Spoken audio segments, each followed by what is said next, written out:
Hello guys, welcome to Watch Together. 'Despicable Me 4'. ఈ 'despicable మీ' ఫ్రాంచైజ్‌లో ఇది fourth film అయినప్పటికీ క్యారెక్టర్స్‌ని base చేసుకొని 2 స్పిన్ ఆఫ్ మూవీస్ కూడా తీశారు. అవే 'Minions' and 'Minions Rise of the Gru'. ఆర్డర్‌లో చూసుకుంటే ఇది sixth film. 'Minions Rise of the Gru' అయితే నా favourite film of this franchise. Anyway, ఈ review completely non spoiler, so watch till the end. ఈ ఫ్రాంచైజ్‌లో మెయిన్ లీడ్ గ్రూ. తను ఏవీఎల్ anti villain లీగ్‌లో ఒక సీక్రెట్ ఏజెంట్‌గా వర్క్ చేస్తూ ఉంటాడు. ఒక అండర్ కవర్ ఆపరేషన్‌లో మాక్సిమ్ లెమాల్ అనే ఒక ఈవిల్ విలన్ని అరెస్ట్ చేస్తాడు.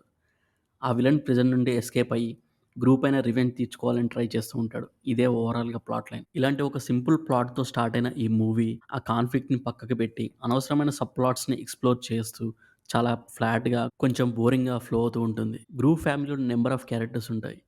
ఆ క్యారెక్టర్స్ అన్నిటికి ఒక్కొక్క ప్రాబ్లమ్‌ని ఇంట్రొడ్యూస్ చేస్తారు. కానీ ఏ ఒక్క క్యారెక్టర్ సబ్ ప్లాట్‌కి కూడా ప్రాపర్ ఎండింగ్ ఉండదు. ఆ క్యారెక్టర్ సీన్స్ అన్నీ ఫిల్లర్ మూమెంట్స్ లాగా అనిపిస్తాయి. ఈ ఫిల్మ్‌లో అనదర్ నెగెటివ్ విలన్ క్యారెక్టరైజేషన్ చాలా వీక్‌గా ఉంటుంది. ఆ విలన్ మోటివేషన్ కూడా చాలా సిల్లీగా అనిపిస్తుంది. అసలు ఆ క్యారెక్టర్ విలన్ ఎందుకయ్యాడు? అతని గోల్ ఏంటి? ఇవేమి ఎక్స్‌ప్లోర్ చేయరు. మెయిన్ క్యారెక్టర్ గ్రూకి కూడా పెద్దగా హీరోయిక్ మూమెంట్స్ ఏమీ ఉండవు.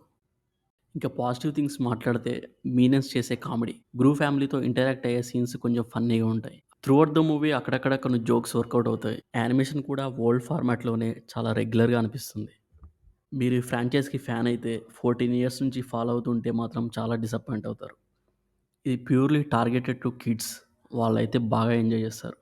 ఎనీవే, ఏ 'డెస్పికబుల్ మీ 4'కి నేనిచ్చే rating 2.5 out of 5. If you like this review, please like and share. ఇలాంటి రివ్యూస్ అండ్ రికమెండేషన్స్ కోసం please subscribe to Watch together.